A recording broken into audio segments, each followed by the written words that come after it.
নমস্কার। প্রাণারামের মাধ্যমে সম্প্রচারিত ভারত কথার গ্রন্থি মোচনের 279তম পর্বে আপনাদের সবাইকে জানাই সাদর সম্ভাষণ। মহামতি অনন্তলালের পরম আশীর্বাদে আমরা প্রতিদিন শুনে চলেছি ভারত কথা। ভারত কথার মধ্যে আমরা মানুষের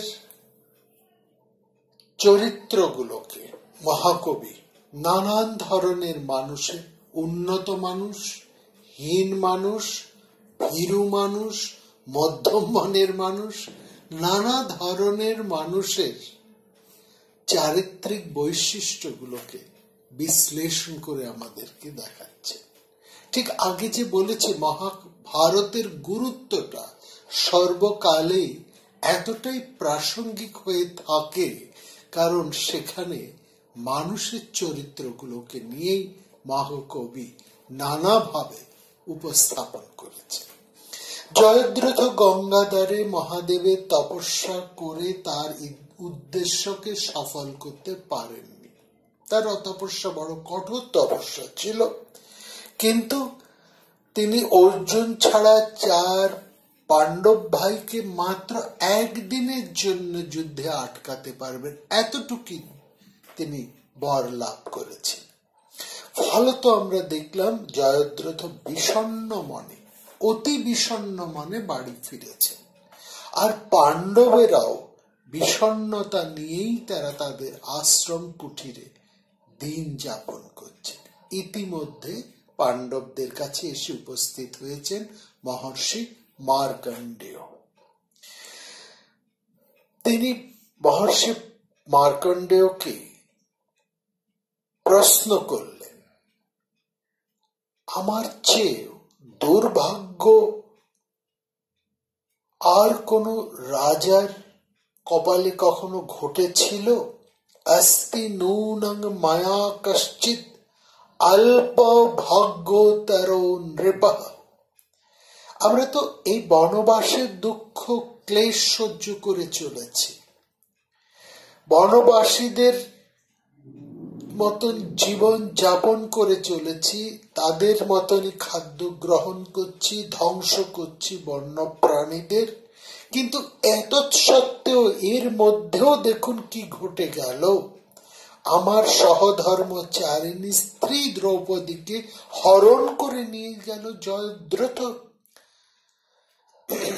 দ্রৌপদীকে হরণ করে নিয়ে যাবার যে অসম্মান, যে বেদনা, সেটি যুধিষ্ঠিরের অন্তরে ভীষণ বেঁধেছে। জয়দ্রথ কোনো কিছু ক্ষতি করতে পারেননি, কিন্তু একটা অসভ্যতা, একটা নির্মমতা, একটা নির্লজ্জতা তো ঘটিয়ে গেল। পারিবারিক কুলবধূকে তুলে নিয়ে যাবার যে প্রচেষ্টা করলেন, সেই কথাটাকে মনে রেখেই যুধিষ্ঠির মহর্ষি মার্কণ্ডেয়কে জিজ্ঞেস করলেন, আমার মতো এই বনবাসী অবস্থায় থেকেও এমন দুঃখ কি আর কেউ পেয়েছেন? তাদেরকে কি সইতে হয়েছে স্ত্রী হরণের মতন ঘটনা? মার্কণ্ডেয় মুনি বললেন, আছেন একজন। তুমি কি সহ্য করেছ, বা তার কষ্ট তোমার চেয়ে কয়েক গুণ বেশি, এবং তিনি অযোধ্যার নৃপতি দাশরথী রাম। তুমি আর এমন কি অপমান দুঃখ সহ্য করছ? তোমার চাইতে 100 গুণ কষ্ট পেয়েছিলেন ইক্ষ্বাকু বংশের দশরথ পুত্র, মহারাজ দশরথের পুত্র শ্রীরামচন্দ্র। রাক্ষসরাজ রাবণ তার স্ত্রীকে হরণ করে নিয়ে গিয়েছিলেন তার অরণ্য আশ্রম থেকে। তারপর বানরদের সাহায্যে, অন্যান্য বন্য শক্তিদের সাহায্যে, বানর, সুগ্রীব, জাম্বুবান, এই সমস্ত মানুষদের সাহায্যে সমুদ্রে সেতু বেঁধে লঙ্কাপুরীতে গিয়ে তার স্ত্রী সীতাকে উদ্ধার করতে তিনি পেরেছিলেন। মার্কণ্ডেয় মুনির কথা শুনে মহারাজ যুধিষ্ঠিরের মনে সেই কাহিনী শোনার জন্য কৌতূহল সৃষ্টি হল।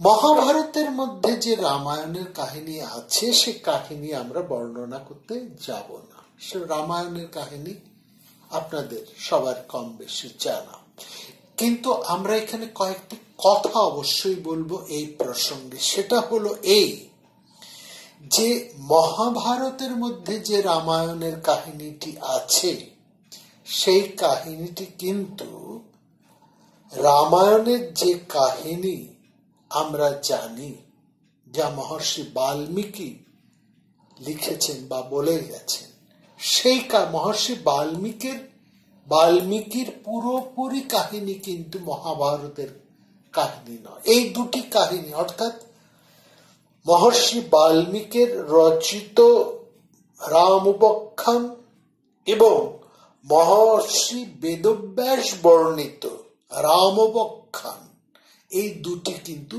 আলাদা, তার মধ্যে অনেক কিছু পার্থক্য আছে। সবচাইতে বড় পার্থক্য যেটি মহাভারতের মধ্যে আছে সেইটিকে আমাদের ভীষণ করে খেয়াল করতে হবে। আমরা আগেই বলেছি যে মহাভারতের মূল উপজীব্য হচ্ছে মানুষের মানসিকতা, বিভিন্ন চরিত্রের সমাহার, এবং এই বিভিন্ন ধরনের চরিত্রের মানসিকতাকে মহাভারতের কবি তার রচনার মধ্যে দিয়ে বিস্তার করেছে। কত রকমের, কত ধরনের মানুষ হতে পারেন এবং তাদের আচরণ কত রকমের হতে পারে, সেইটাই মহাকাব্যের মূল রচনার দিক। তিনি তার বিভিন্ন দিকগুলোকে তুলে ধরেছে। ঠিক ওই দৃষ্টি দিয়ে একটা মানুষের চরিত্রের দৃষ্টির দিক দিয়ে কিন্তু বেদব্যাস রামায়ণকে বর্ণনা করেছে। অর্থাৎ এইখানের বাল্মীকির রামায়ণের কোন প্রভাব মহাভারতের বা বেদব্যাসের মহাকাব্যের মধ্যে নেই, এটা হচ্ছে প্রথম কথা। অর্থাৎ এখানে তার মানুষের কথা যেমন তোলা হয়েছে, এখানে যুধিষ্ঠিরকে বিরাট করে তুললেও যুধিষ্ঠিরকে কিন্তু মানুষের মধ্যেই বেঁধে রাখা হয়েছে, তাকে ঈশ্বরে পরিণত করা হয়। এমনকি শ্রীকৃষ্ণ, তিনিও বেদব্যাসের মহাভারতে একজন ক্ষত্রিয় যোদ্ধার নায়ক, তিনি বিরাট পুরুষ, কিন্তু অবতারত্বে তাকে তুলে দেওয়া হয়নি। মহাভারতে শ্রীকৃষ্ণ কিন্তু অবতার নন, ঈশ্বরও নন, তাকে ঈশ্বরের নানান তুলনা করা হয়েছে, কিন্তু ঈশ্বরত্বে তাকে প্রতিষ্ঠা করা হয়নি, অবতারত্বেও প্রতিষ্ঠা করা হয়নি। এটা আমাদেরকে বুঝতে হবে। অন্যান্য পুরাণে, ভাগবত পুরাণে, হরিবংশ পুরাণে শ্রীকৃষ্ণ একেবারে ঈশ্বরের প্রতিষ্ঠিত, তিনি স্বয়ং ঈশ্বর। কিন্তু মহাভারতের বৈশিষ্ট্য এখানে কোন মানুষ, তিনি যতই বড় হন না কেন, তিনি মানুষের মধ্যেই, মানুষের বাঁধনের মধ্যে, মানুষের গণ্ডির মধ্যেই তিনি থাকেন। হ্যাঁ, একজন মানুষ বিরাট বড়, একজন মানুষ ক্ষুদ্র, তাদের চারিত্রিক বৈশিষ্ট্য, কোন মানুষ মধ্যম মানের, কিন্তু প্রত্যেকের প্রধান পরিচয় তারা প্রত্যেকেই মানুষ, এবং মানবিক দোষ গুণ স্খলন পতন সবকিছু নিয়েই তারা একজন পূর্ণ মানুষ, ঈশ্বর। এখানে বিষ্ণু ভগবানের কোন অবতারত্ব, বিষ্ণুর কোন অবতারত্ব রামের মধ্যে মহাভারত প্রতিষ্ঠা করেননি, বা তাকে একজন পূর্ণ মানুষ হিসেবে দেখানো হয়েছে, যেমন শ্রীকৃষ্ণকে একজন পূর্ণ মানুষ হিসেবেই মহাভারত বর্ণনা করেছে। এবার লক্ষ্য করবেন মহাভারতের যে রামোপাখ্যান শুরু হচ্ছেন সেখানেও কোনো অলৌকিকত্ব নাই। রাম, লক্ষ্মণ, ভরত, শত্রুঘ্নের জীবনের কাহিনী, তাদের জন্মকথা খুব সংক্ষিপ্ত ভাবে বলা হয়েছে, এবং সেখানে ঋষ্যশৃঙ্গ মুনির কোনো বর্ণনা নেই। সোজাসুজি সেখানে রাবণের কথা আসছে এবং তাকে বিশ্রবার ছেলে কিন্তু বলা হচ্ছে না। রাবণ সেখানে বরং ব্রহ্মার মানস পুত্র, পিতামহ রাবণস্য সাক্ষাৎ দেব প্রজাপতি।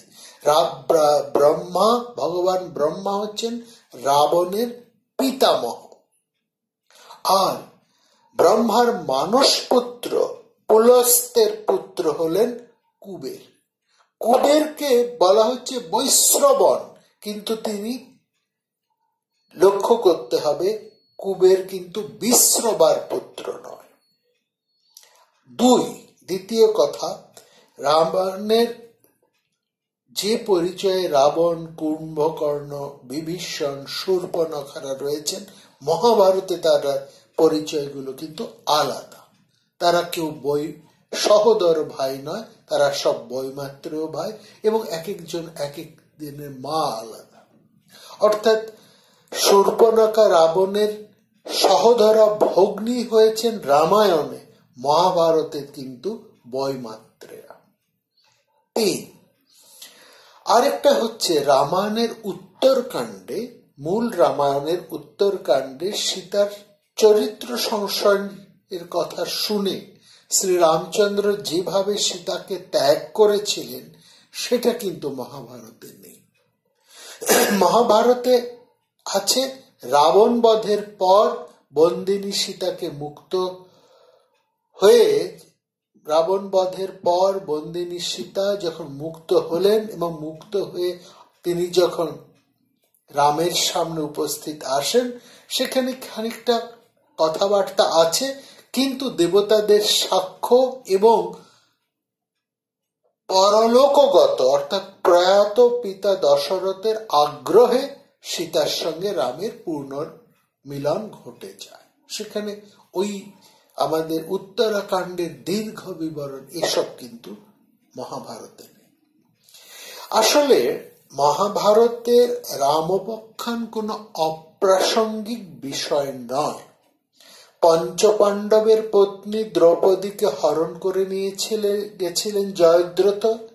সেই হরণের প্রসঙ্গেই রাবণের অত্যাচারের কথা মহাভারতে গুরুত্ব সহকারে বর্ণনা করা হয়েছে। সীতা উদ্ধার হবার সঙ্গে সঙ্গেই মার্কেন্ডেয় মুনি যুধিষ্ঠিরকে সান্ত্বনা দিয়ে বললেন, পূর্বকালে ওই ইক্ষ্বাকু বংশীয় বিরাট পরাক্রান্ত নৃপতি রামচন্দ্র বনবাসে এসেও একই রকম ভয়ঙ্কর সব বিপদের সম্মুখীন হয়েছেন। সুতরাং তোমার কোনো দুঃখ পাওয়ার কথা নেই, কারণ তোমার পাশে বিরাট ক্ষত্রিয় শক্তি তোমার পাশে রয়েছে। রামচন্দ্র যেখানে বানর এবং ভল্লুকদের সহায় নিয়ে রাবণের মতন এক দুর্ধর্ষ রাজাকে মেরে নিজের স্ত্রী সীতাকে উদ্ধার করেছিলেন, সেখানে তুমি তোমার মতো মানুষ এইভাবে কষ্ট পাওয়ার কোনো অর্থই হয় না। এটা ঠিক যে মার্কেন্ড মুনির কথাতে যে মহারাজ যুধিষ্ঠির খুব বিরাট একটা সান্ত্বনা পেয়েছিলেন তা নয়। তিনি যুধিষ্ঠির বলছেন, আমি যে কষ্ট পাচ্ছি সেটা আমার নিজের জন্য নয়, আমি নিজেকে নিয়েও খুব একটা ভাবনা চিন্তা করছি না, আমার চিন্তা আমার ভাইদের জন্য নয়, কিন্তু আমার সমস্ত চিন্তা মূলে রয়েছেন আমাদের স্ত্রী দ্রৌপদী, মনস্বিনী দ্রৌপদী। দ্রৌপদীর কথা ভাবলেই আমার কিন্তু কষ্ট হয়, বলছেন যুধিষ্ঠির। পাশা খেলার আসরে দুর্যোধন এবং তার সাঙ্গপাঙ্গরা দ্রৌপদীর সঙ্গে যে ব্যবহার করেছিলেন সেই ব্যবহার আমাকে ভীষণ কষ্ট দিচ্ছে, কিন্তু সে কষ্ট থেকে দ্রৌপদী আমাদেরকে উদ্ধার করেছিলেন। এখানে যুধিষ্ঠির এই প্রথম স্বীকার করছেন যে কথাটা কর্ণ অনেক আগে বলেছিলেন, যে দ্রৌপদীর ভেলায় পাণ্ডব উদ্ধার পেয়ে গেল। ঠিক সেই কথাটাই এখানে যুধিষ্ঠির স্বীকার করে বলছেন যে পাশা খেলার আসরে দুর্মতি দুর্যোধন এবং তার চারপাশের লোকজনেরা, দুষ্টমতিরা, তার সাঙ্গপাঙ্গরা আমাদেরকে যে অপমান করেছিল, যে অসম্মান করেছিল, যে কষ্ট দিয়েছিল, দ্রৌপদীকে যে প্রতি যে অন্যায় ব্যবহার তারা করেছিল এবং আমাদেরকে যেভাবে তারা দাসত্বের শৃঙ্খলে বেঁধে ফেলেছিল, সেই কষ্ট হতে, সেই বিপর্যয় হতে আমাদেরকে দ্রৌপদী উদ্ধার করেছিলেন। আর সেই দ্রৌপদীকে কিনা হরণ করলো জয়দ্রথ। এরপর যুধিষ্ঠির আরেকটা প্রশ্ন করলেন, বললেন, প্রথমে তিনি প্রশ্ন করেছিলেন মহর্ষি মার্কণ্ডেয়কে যে আমার মতো দুঃখী মানুষ আর কি কেউ আছেন? এবার তিনি প্রশ্ন করলেন, দ্রৌপদীর মতো এমন পতিব্রতা রমণী কি আর কেউ আছেন? अस्ति श्रीमन्तिनि काचित् दृष्टपूर्वाथावश्रुता, अस्ति श्रीमन्तिनि काचित् दृष्टपूर्वाथावश्रुता। মার্কণ্ড মুনি এক মুহূর্ত সময় নিলেন না, সঙ্গে সঙ্গে তিনি মদ্রদেশের রাজা অশ্বপতি কন্যা সাবিত্রীর কাহিনী শোনাতে আরম্ভ করলেন। সাবিত্রীর সঙ্গে ভবিষ্যতে সত্যবানের বিয়ে হবে, আর পাতিব্রত্যের গুণে সাবিত্রী মৃত সত্যবানকে যমলোক হতে তিনি ফিরিয়ে আনবেন, উদ্ধার মৃত সত্যবানকে তিনি জীবন্ত করে তুলবেন নিজের ক্ষমতা।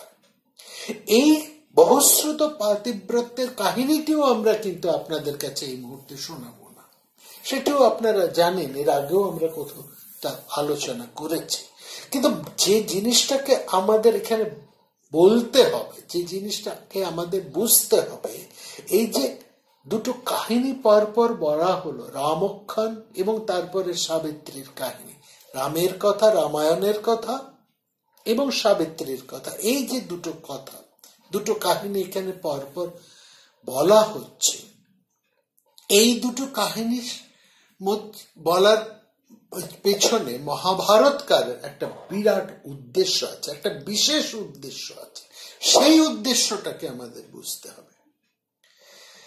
প্রথমটা আমরা দেখলাম, যে কথা আগে বলেছি, মহাভারতের মধ্যে কোন চরিত্রকে, সে যত বড় চরিত্রই হোক না কেন, তাকে যত বিশাল চরিত্রই হোক না কেন, সেই চরিত্রের মধ্যে কখনো মনুষ্যত্বের গণ্ডি ছাপিয়ে তুলে দেওয়া নেই, এক। আর দুই, সেই চরিত্রগুলোকে মধ্যে দোষ ত্রুটিগুলোকে সামগ্রিকভাবে রেখে সেই চরিত্রগুলোকে মানুষের চরিত্রের মধ্যেই বেঁধে রাখা হয়েছে। অর্থাৎ মানুষ এরকমই হন, মানুষ এইভাবে দুঃখ পায়, কষ্ট পায়, সেই মানুষই উঠে দাঁড়ায়। সেই রকমই কিছু মানুষ আছেন, শত কষ্ট দুঃখের মধ্যেও তারা ধর্মপথ হতে সরে যান না, তাদের মধ্যে নৃশংসতার গুণ সবসময় থাকে এবং তাদের দৃষ্টি এবং বোধ, হৃদয়ের বোধ এতটাই গভীর, এতটাই ব্যাপ্ত, এতটাই প্রসারিত যা আমরা তাদেরকে সঠিক সময় ধরতে পারি না, সবসময় আমরা তাদেরকে বুঝতে পারি না। সেই সঙ্গে সেই সব মানুষের চারিত্রিক ব্যক্তিত্বের কথাও আমাদেরকে বুঝতে হয়। আর এখানে যে সত্যবতী সাবিত্রীর কাহিনীটিকে বলছে, এখানেও আমরা দেখছি সামাজিক কিছু বৈশিষ্ট্যের কথা এখানে আছে, যে সামাজিক বৈশিষ্ট্যের কথা মহাভারতকার তুলে এনেছে। সেটা হচ্ছে অশ্বপতি, মহারাজ অশ্বপতি পুত্রের জন্য তপস্যা লাভ করে কন্যা লাভ করেছিলেন। সেই কন্যাকে স্বাগত যা নিয়েছেন,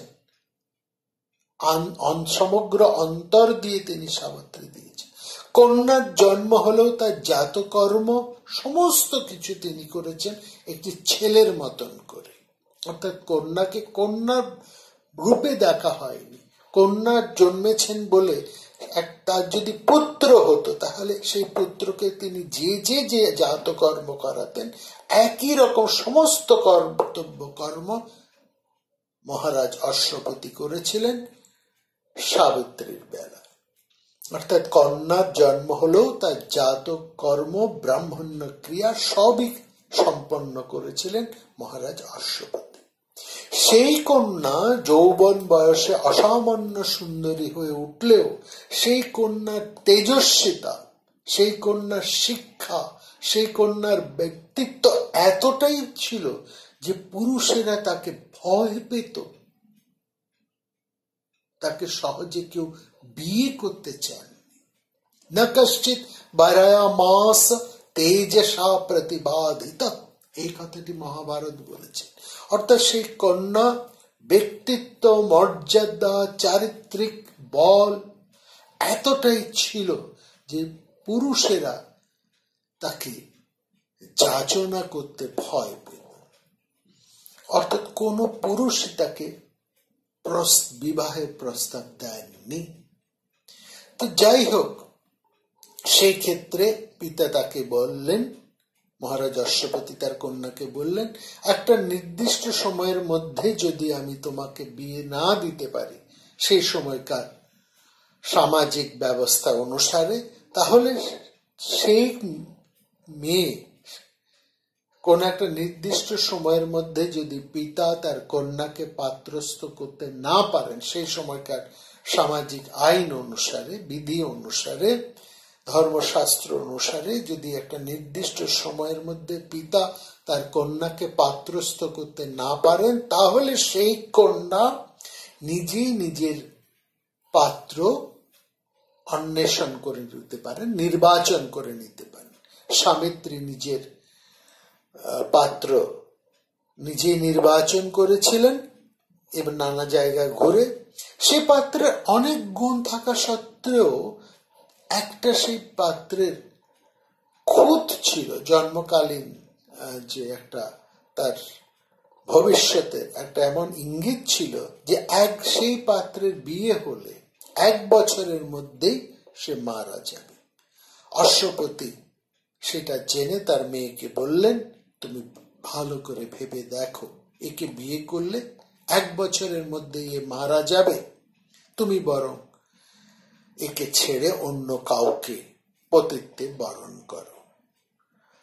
অশ্বপতির অর্থাৎ পিতার কথা শুনে সাবিত্রী বললেন, সেই সাবিত্রীও তখন সেই সময়কার ধর্মশাস্ত্রের কথা উল্লেখ করেই বললেন, পিতা পিতৃপিতামহ ক্রমে সন্তানেরা যখন সম্পত্তির ভাগ পায় তখন সে ভাগটা একবারই পায়, বারবার সে পায় না, কিংবা তার সেই ভাগটাকে সে বদলাতেও পারে না, পাল্টাতেও পারে না। একইভাবে কন্যাকে একবারই দান করা যায়, বারবার দান করা যায় না। সকৃত কন্যা প্রদীয়তে। আবার অন্য বস্তু দানের সময় দাতা যখন একবার বলেন দদামি, দিচ্ছি, দদামি অর্থাৎ দিচ্ছি, সেটা একবারই মাত্র বলা যায়। এই যে 3টে বিষয়, এই 3টে বিষয়ের নিয়ম কিন্তু তিনটি বিষয় মানে একবার মাত্র। ত্রিনে তানি সকৃত সকৃত, সুতরাং অর্থাৎ সম্পত্তির ভাগের ক্ষেত্রে, কন্যা দানের ক্ষেত্রে, কিংবা কোনো বস্তু দানের ক্ষেত্রে তা একবারই দান করা যায়। একবারই সন্তান তার উত্তরাধিকার সম্পত্তিটা পায়, যেভাবে নির্দিষ্ট আছে তাই পায়, সেটাকে সে বদলাতে পারে না, চেঞ্জ করতে পারে না। 2, কন্যাকে একবারই দান করা যায়, এক কন্যাকে বারবার দান করা যায় না। এবং 3, কোনো বস্তু দানের সময় দাতা একবারই দান করতে পারেন, এক জিনিসকে সে বারবার দান করতে পারেন। সেই কথা উল্লেখ করেই সাবিত্রী বললেন, একবার যখন আমি তাকে আমার সমগ্র অন্তর দিয়ে তাকে বরণ করেছি, তখন দ্বিতীয়বার আমি তাকে কোনোভাবে স্বামী হিসেবে বরণ করতে পারবো না, অন্য কাউকে আমি আর স্বামী হিসেবে বরণ করতে পারবো না। অর্থাৎ মার্কেন্ড ঋষির এই যে 2টি কাহিনী আমাদেরকে বললেন, তার মধ্যে দিয়ে একটা সামাজিক, সে সময়কার সামাজিক বার্তা খুব গভীরভাবে তাৎপর্য, একটা সামাজিক তাৎপর্য ভীষণ গভীরভাবে আমাদের কাছে আসছে। অর্থাৎ মহাভারত দুটো সামাজিক, একটা বিশেষ গুরুত্বপূর্ণ সামাজিক বক্তব্য তুলে ধরেছে, সেটা আমাদেরকে বলা হচ্ছে।